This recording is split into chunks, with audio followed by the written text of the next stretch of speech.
Hello.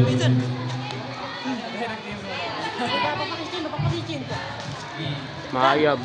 Ang wikang Pilipino sa pambansang pagpapaunlad. Ano nga ba ang wikang Pilipino sa pambansang pagpapaunlad? Ang wikang Pilipino ay isang mahalagang bahagi ng ating pagkakakilanlan bilang mga Pilipino. Dahil ito ang nagsisilbing simbolo ng ating kasaysayan, kultura at pagkakaisa.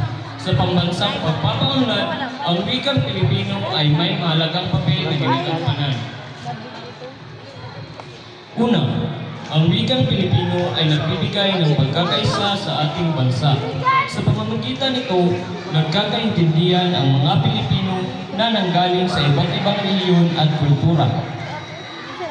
Pangalawa, ang wikang Pilipino ay nagbibigay daan sa pagpapalawak ng kaalaman at impormasyon.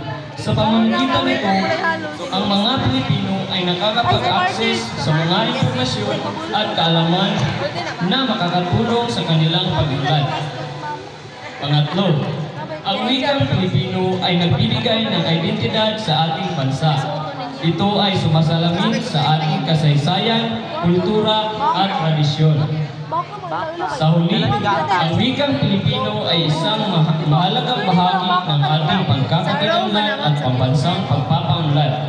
Dahil ito ang nagbibigay ng daan sa pagkakaisa, pagpapalawak ng identidad ng ating bansa. Kaya naman, dapat natin pagyamanin at palawakin ang paggamit ng wikang Pilipino upang makamit natin ang tunay na pag-unlad at pag-angat bilang isang bansa.